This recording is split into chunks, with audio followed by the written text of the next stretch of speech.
Okay, yeah. On starting the Course in Miracles and having a lot of stuff come up is very, very normal. And also because the ego doesn't like the work you're doing, especially the Course in Miracles, because it's at the level of complete enlightenment. Like some of the first lessons in the Course in Miracles are all my thoughts are meaningless. I mean, that doesn't really leave any gap for any ego. You know, it's basically saying every single thought that passes across, that is witnessed to pass, they're all equally meaningless. And one of the great things, one of the great attributes the Course talks about is specialness. You know, specialness is the block to miracles. Something being special is the block to miracles. But anyway, when you first start doing the Course in Miracles, the language can be very difficult. If you just persevere with it, or if you know someone who's doing the Course in Miracles, you can ask for help in that way. And sometimes people who are further along can give you a take on it. But the ego is, as you make spiritual progress, the ego is very heavily defended and will come up with, you could call them little ego tantrums, which can be very severe. There can be physical symptoms, there can be emotional symptoms, there can be all kinds of chaotic things that suddenly arise as you're trying to do spiritual work, because basically if the ego can manufacture something to stop the going through the spiritual work, it will. And you can guarantee, I would guarantee that for everyone it will. Not because it's taking out a pseudo reality. It's taking out, bless you. It's taking out. It's all right. It's okay. It's taking out the sense of basically, and let's put it in nice language. It's taking out the sense of separation in the present moment, and that is very comforting because it's been the habitual thing. The sense of separation, or the sense of personhood, or the sense of a individual me relating to individual others, has been something that has been very ingrained, and it's familiar. But it also defends itself. Doing the spiritual work in the Course of Miracles, it talks about letting go of grievances or resentments. It talks about, but also letting go of the fundamental thing of a separate me wanting to be in control or having a kind of a pseudo reality. So if all your thoughts are meaningless, but that's the first step, all the thoughts are meaningless, but then it goes around saying to look around the room and say that every object you look upon is equally meaningless. So the table is equally as meaningless as a human being I can see right now. No difference between a table in terms of meaning or projected meaning and specialness than there is a human being. You see, or an object or an image or a thought or a sound or any of the senses. In fact, all of the senses are passing phenomena. So when it comes up, huge chunks of feelings will arise, and you just take those. If you need to stop, it's okay to stop spiritual work for a while you're digesting a lot of stuff coming up, as long as you get back on track at some point. Most people who do spiritual work will want to get back on track, because when you're in spiritual alignment, there's nothing like it. There isn't anything else out there that's like it. In fact, it's a miraculous experience, a sublime miraculous experience, where the impossible is routinely possible. So that's okay. So what creates this duality is the specialness of what's represented as me, and how it interprets specialness in objects or people or situations externally. It creates a kind of a filter from the now, from the eternal now. Now, So that's on that. Now the thing with we've had people in the group report like the miraculous. Miraculous, actually, Hawkins described this thing. You know, he was going off to one of these big spiritual exhibitions where in the car where there's you can never get parking spaces. But of course he was in the enlightened state. And it was just like as they arrived to the destination, you know, a car just pulled out. And every time he would go, there'd be a car that would pull out, even though it's impossible to get the thing. So when you're in those states all the time, the miraculous is actually continuous.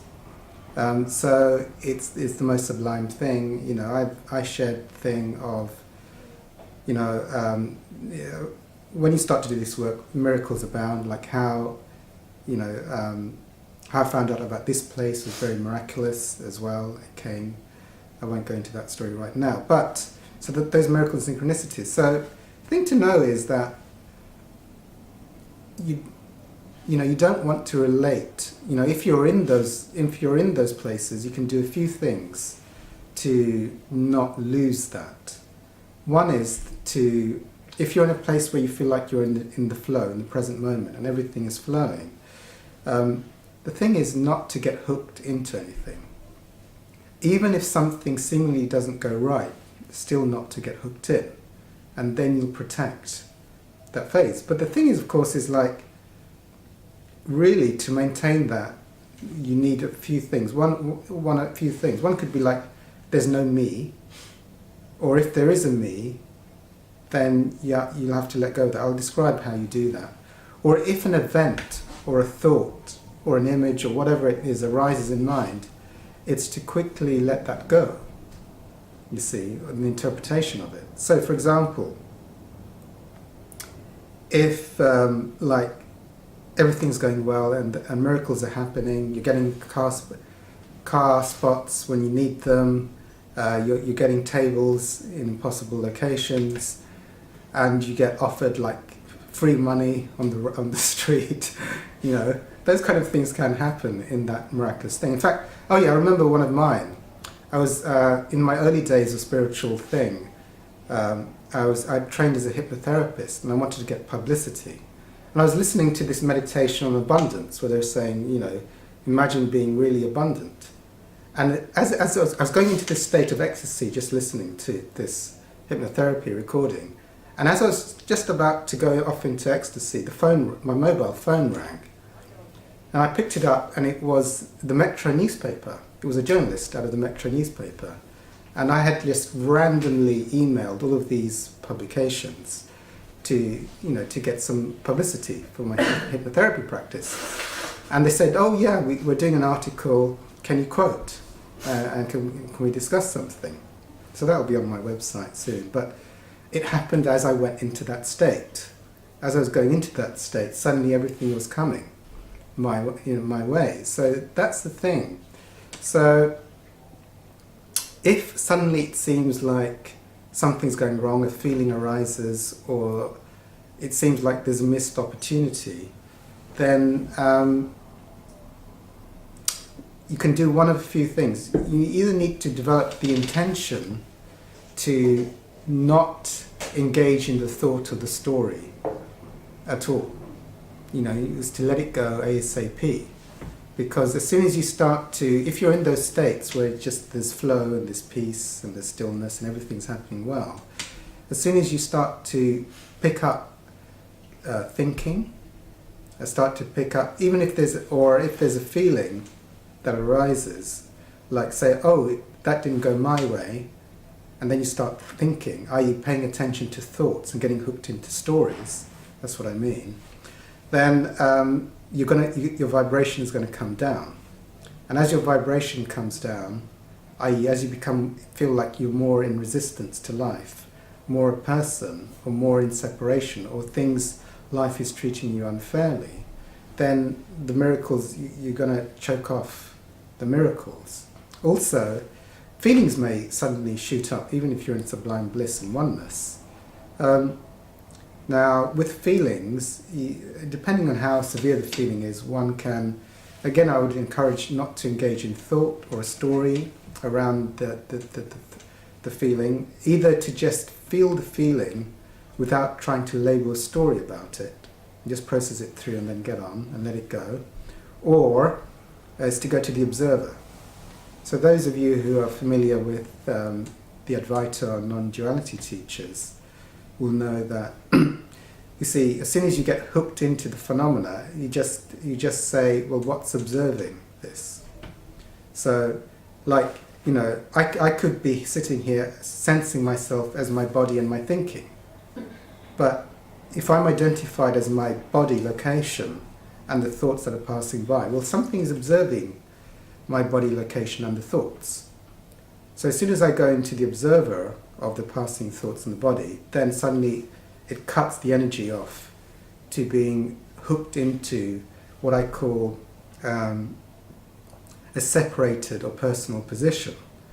Because as soon as I hook into the thoughts in the body, then it's like I'm the body, I'm the thoughts, and then I project out that everybody else is a collection of thoughts and bodies. I'm out of that expansive, limitless, timeless presence. And the timeless presence is the place of optimal miracles. It doesn't matter, even miracles can happen in the more limited identifications with thoughts and body. But as the thoughts become more identified with, then the thought stream becomes more heavy. And as the body is identified with more, then it becomes more heavy, and then you're choking off even more of the miracles from going your way. So the other thing is, you know, is to have an attitude of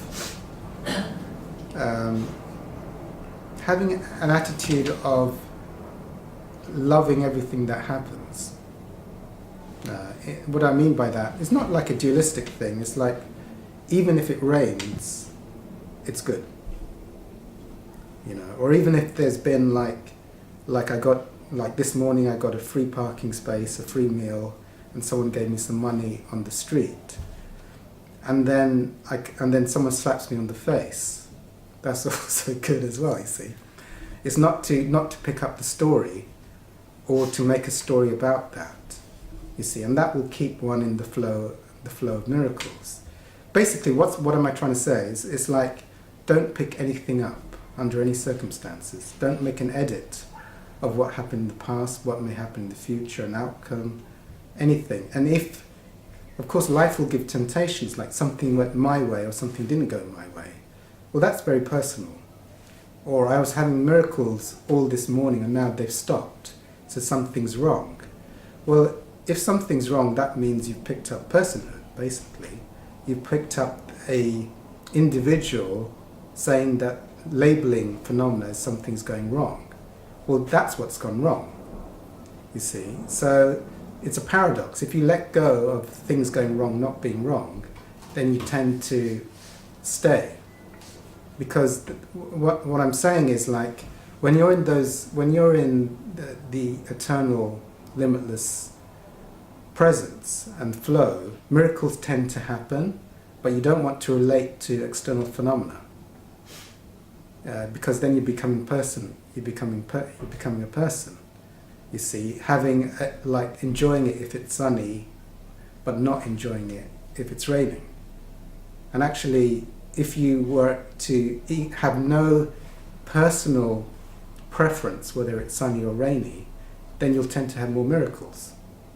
Whereas if you're in there, in the moment, saying, what I'm saying is, like, if you disengage your the editing function or the labeling function of the ego, then you'll maintain the miracles. So you just sort of, like, when these things do happen, it's like everything's going your way and then suddenly you're slapped on the face in some way. And the thing is to immediately depersonalize it and forget it, because that was a split second ago, but now you're in the present moment. And if a story wants to build up, you have to cut the juice to that. Really, you should be trying to cut the juice to it the split second the thought starts.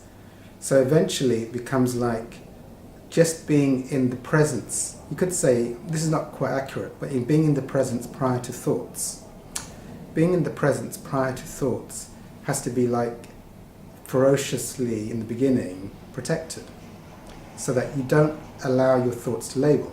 You'll find as you do that, that you can still talk, you can still walk, but everything's in the present moment and everything is spontaneous. You know, there's no like trying to hook into a story or reference the past or the future, and that will maintain the miracles. I really do. I mean, the Course in Miracles, most people do find it, the languaging, extremely difficult. That is just a power. But once, you know, the thing to do is, if you've ever had spiritual experiences, you know, where you felt in the timeless now and the effortless flow, or you felt like you weren't no longer you identified with your body, but you had a more limitless presence with your thoughts. Well, if you read the Course from that angle, then, you know, for me, and you try and get past any sort of words you don't like. It might be that you don't like the word God, or you don't like whatever it is, or Holy Spirit. Try and get it, you see, then you'll start to see what, you know, what does it mean when it's saying, all my thoughts are meaningless? Don't hook into thoughts, because then you're going to be in the wrong miracles. What does it say when you look around the room and every object is as equally meaningless as the next? You know, so it's like, that would mean, like, in terms of, you know, getting a parking space or not is equally meaningless. You know, if I win the lottery, if I don't win the lottery, is also equally meaningless. I mean, the paradox is, and I know the ego can get this, is that when you're in those states, miracles tend to happen. The ego tends to get addicted to, or gets into fear-based mode that I need to do it right, or if something wrong happens. But then that's also getting into ego, you see. So the thing is, really, it's a paradox. You have to let the ego go to get the miracles, but then the ego can try and get addicted to the miracles and get superstitious about it. You know, and the way to do that, you have to undo what the ego, because the ego can't hold on to miracles. You know, as soon as you bring your ego on, it's like, so it's what the ego is making special. Is it making thoughts? Is it making it into a special formula? Is it trying to label that, you know, I got parking spaces yesterday and I'm not getting them today, so something's wrong, so what, I'm a bad person or whatever. It's like that, you got to let go of that and actually still stay in the presence and not be trying to get the outcomes. So in that way, and then you tend to get more miracles, because the miracles tend to happen more often when there isn't a person there, and there isn't a person there trying to hold on to them. Actually, as you do spiritual work, then miracles tend to happen, but it's not personal, and there's no vested interest. So actually, miracles are usually an act of grace, and they tend to happen more often when the person isn't there. Even if the person gets out of the way for, like I was sharing, with that split second of just getting really present out of the ego, you know, that was enough to let the miracle in. If I was in that state all the time, you know, then it would just be non-stop miracles, because there's the absence of the person. But if you're starting out doing the Course in Miracles, you're new to it, there's going to be a lot of clearing. There's going to be grievances. There's going to be certain thoughts that are really important, like you know, I need X amount of money, or my body has to be thin, or my manager has to like me, or so these are all like things which have special or magical significance to the ego. So all of those need to be cleared out. You get a lot of feelings come up, because the ego, with every deep position or attachment the ego holds, it usually puts up a fight. So if you want to you know, I was addicted to food, donuts.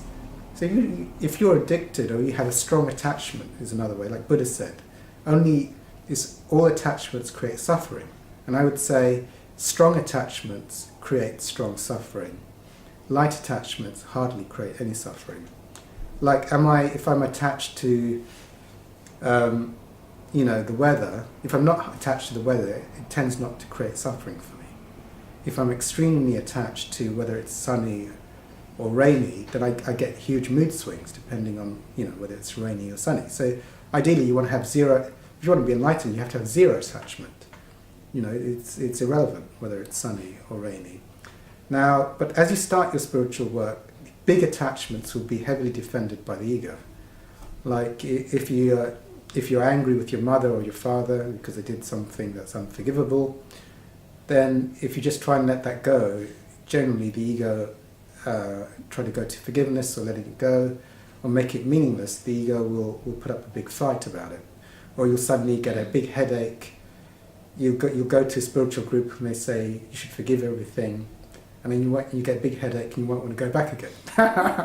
That's quite normal, you see, because it's like, the payoffs of the ego and the attachments of the ego are put under threat. So it'll just create physical or emotional or headaches. Or if there's another normal one is like suddenly feeling tired when spiritual information is being shared, or suddenly finding out that there's something urgent you need to suddenly do at home, so you have to make a quick exit. So those are all the things, because the ego is not really happy. But that's how you keep the miracles. And I just wanted to quickly share that on that. So, okay, we're going to talk a little bit about the ego. I use the word ego a lot, and when people listen to me, I'm not talking about the Freudian ego. I'm not talking about therapy ego. I'm talking about ego as in terms of spiritual literature or the Course in Miracles or enlightened teachers being the block to experiencing the authentic or the true self.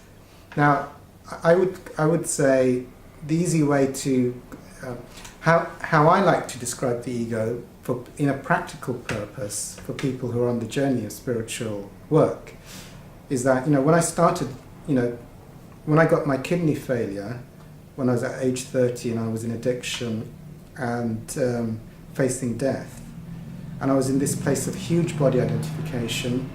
I had my thoughts were going at 100 miles an hour. I was full of fear, full of self-hatred, and when I get that, so my ego there, I would say, is comprised of very strong identification with thinking, and very strong identification with the body, and I had accumulated what I call a bank of suppressed feelings. Because I had been what I call using or suppressing my feelings with food, with TV, with workaholism, with all kinds of things, and never feeling my feelings, now my ego at that point, at the age of 30, was comprised of because there was so many feelings, the thoughts were going at a rapid rate. So I was I couldn't not stop thinking at 100 miles an hour. That's what I thought I was. And my body, I was extremely, the body felt really real and full of self-hatred and loathing. And I was always trying to, because I didn't enjoy myself, I was always trying to distract from life with food, with work, with all kinds of things, just get out of, not to feel. Because, if I tried to feel my feelings, it would be overwhelming. But then, I had the spiritual experience. So that's the ego. So the ego, for me, in every individual, unless you're enlightened, your ego is inflated to a certain level. Now, if you're a using addict, I would say it's quite an inflated ego. It's meaning, what does that mean? It means there's lots of thinking, there's not very much presence. There tends to be, to escape the present moment, there tends to be a huge obsession with something external or in the future, which if you could get it, you believe would do it. When I was in active addiction, I thought, if I could get that bag of donuts from the supermarket, that will give me the relief I need, because the present moment was not good enough. You see, so I was mired in that type of. So these suppressed feelings were there. There was lots of thinking. Now, if you start to do spiritual work, a lot of classical spiritual work will often talk about forgiveness, and either forgiveness or letting go or surrendering or acceptance, usually along those lines. When you're getting to non-duality teachers, it might be going to the observer of thoughts or feelings, but all that stuff, you're starting to deflate the ego. So if you hold, if I held a a big story around my mother, and I had like lots of resentments, I thought it was really unfair or whatever it was, if I forgive her for all of those things, and I no longer hold those stories, then I've already advanced my spiritual consciousness, because I'm not holding those aspects. So those would be what I'd call aspects of the ego. It's like, that was unforgivable, what happened in my past was traumatic. As I start to release the way I hold those in mind, as I start to forgive them and let go. So you forgive the meaning. So the Course in Miracles talks about the meaning. I mean, if at the age of 3 someone tried to strangle me with a red pillow, I might get like a trauma response every time I see a red pillow. But actually that's part of my ego now, you see. So, but if I could make a red pillow meaningless, then it would no longer have the capacity to traumatize me any longer, you see. Or if I had an adversarial relationship with my mother, if I made her meaningless, then that would drop away. Also, in terms of addiction, if I was like, if I was like obsessed with somebody, a romantic person, if I made them totally meaningless, I would no longer like feel deprived or whatever it might be, you see. I just have to make them like a table, you see. You can do that with the Course in Miracles, you see. That woman is just as meaningless as a table, just as meaningless as a thing, you see. And as it becomes meaningless, you could even see them, but it wouldn't create any kind of either attraction or aversion, trauma or feeling of deprivation. Same thing around bosses at work. The only reason bosses seem to be able to, like my boss used to really like scare me when I was working in the stock market. He used to run around saying he's going to fire people. I used to be scared of him. But I wasn't doing the Course in Miracles at the time, because then I could have made him meaningless and I could have made the job meaningless, you see. I could make money meaningless. All the things I'd anchored as meaningful in the job, that's why I was holding on to it. So that's why I couldn't stay in the present moment, because I had to like be in fear and planning and control all the time, which led to kidney failure, you see, because I was in such terror at the time. But anyway, so the ego. So how you let go, the optimal way of letting go of the ego. Well, apart from, I do recommend this group as a good way of letting go of the ego. But, we do, the thing is, one of the things which I share from time to time is the thing of dealing with suppressed feelings. Now, what are suppressed feelings? I mean, this is one of my actually favorite, I think it's one of the most favorite things for people to master. It sounds very, very simple, but if you continue to practice this, it's one of the biggest ways of releasing the ego. Okay, and that's what I call, even though many people talk about it, the version I use, which is based on Hawkins, on feeling feelings when they arise. So what are feelings? So feelings are like shame, guilt, anger, desire, cravings, pride.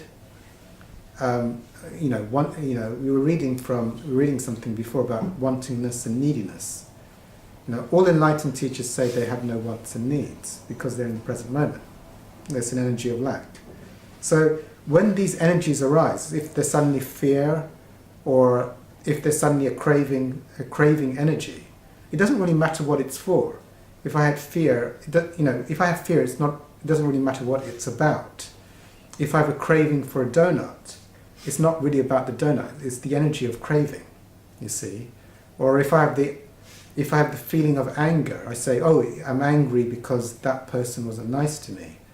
It's really not about the person. What you have to realize is you want to release the feeling. So, see, one of the optimal ways, in fact, if you just did this, if you could just master this, it's probably good to do a few things. You'd be on a very fast track to enlightenment. You see, because whenever a feeling arises, if you make a story about it, you're resisting the feeling. You're not just being fully present with the feeling arising. So, like, I often say, like, I'm in a fellowship that deals with food addiction, and I haven't had body obsession for 6 years, and in the last 6 years I only think I had 1 day of mild food obsession. So more or less I've had total freedom from that for many, many years. So it's the illusion of craving in terms of addiction, and it doesn't really matter what addiction it is, it's the energy of craving and feeling like I'm feeling deprived, that energy. So if you just be with that energy, let that energy come up and try not to create a story about it, and try not to take an action to make it go away. If you just feel it out, you just try and just be present with it, and you're really trying to feel it until it passes.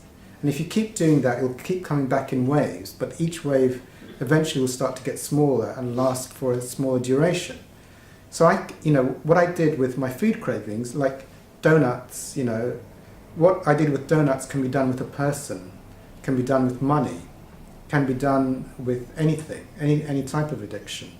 So it's just to, whenever the craving came up, was not to act on it, but just to try and feel it out. And then also to do the Course in Miracles lesson, as to say, look around the room and say that you could have a picture of a donut, and just say, look at the donut and say, that's meaningless. And then look at the table for a second and say, that's meaningless.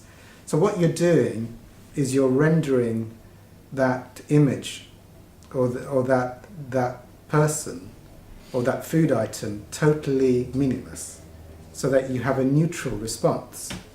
In fact, I do a piece of literature, a study piece of literature called The Big Book, and they say, we're placing a position of neutrality around that, when we're in fit spiritual condition. It's not a positive or a negative, it's just neutral. So to render it neutral. Now the thing with feeling feelings, which I really love to share, I think it's really, really important, is as the feeling arises, you want to make a story about the feeling, like I wish it wasn't here, or can I push it down mentally, or can I eat something, or can I watch TV, or do something to escape from it. The thing is, you really want to have an attitude of allowing it to be there, and to let it fully arise and pass, and you want to do your best, as any feeling, because human beings are kind of wired not to want to feel their feelings. They'd rather distract. But as the feeling arises, is to try, as soon as you want to make a story about it, is to catch you're trying to make a story about it, and then disengage and go back to feeling the feelings. So I'll describe it. It's like if I was here and say suddenly I was feeling fearful, and then suddenly a thought came up, you should eat some donuts now. That's how it might go, you see. But actually it'd be like, as soon as the fear comes up, is to welcome the fear, like let it be here. And then as soon as that thought comes, is to disengage from that thought and just go back to being with the feeling. Then another thought may come up, like it might be good to watch Netflix now, but break the thought and go back to just feeling the feeling. And if you do that, you'll eventually take the energy out of the feeling, and it will eventually pass. And then you'll probably be in a state of peace for a while, but then you'll probably come back again later on, but you just keep doing that. And if you keep doing that, my experience has been that eventually the waves get smaller and shorter in duration, and then you release that. So you're releasing, in terms of my view on the ego, is the ego actually has a finite amount of suppressed feelings. So it's like if you felt out all my cravings around donuts, and I actually was willing to feel them out and not act out on it, not try and distract with TV or donuts, eating the donuts, then eventually I could get years and years where even seeing a donut is a neutral phenomenon. It's not a positive or a negative. It's like the relationship to it is actually sane, because it's not like I'm thinking about donuts the whole day, or trying to think how I can get them. But it's also, if I see one, I don't have to run away and scream. It's like one has a spiritual relationship to it. So, does that explain the ego? Is it, have I made anything unclear on the ego? I mean, the thing with, if you're doing enlightenment, the thing to know with thoughts is your most treasured thoughts are the most important ones to make meaningless. like, like important thoughts for me might be money is important. Money is important for security. That might be like a thought, like actually I know that actually when I'm in those fields of miracles, money is always provided somehow. But that was a thought I had to work on, because the ego comes up with things like you can't let go of the importance of money. You have to be like have fear around it, and you have to like the more fear and the more you think about it, the more you try and control it and save it, you're going to be better off. So the Course in Miracles says only love is real. And I would say the Course is Miracles is letting go of the blocks to love. And the blocks to love are fear and separation, or fear and the ego, or fear and a limited me that disconnects me from love. Okay, so, and from Hawkins' work, the more you let go of the ego, the more miracles you have. We are studying A Course in Miracles here, so, it's like, do you want more miracles in your life, then you've got to let go of the baggage.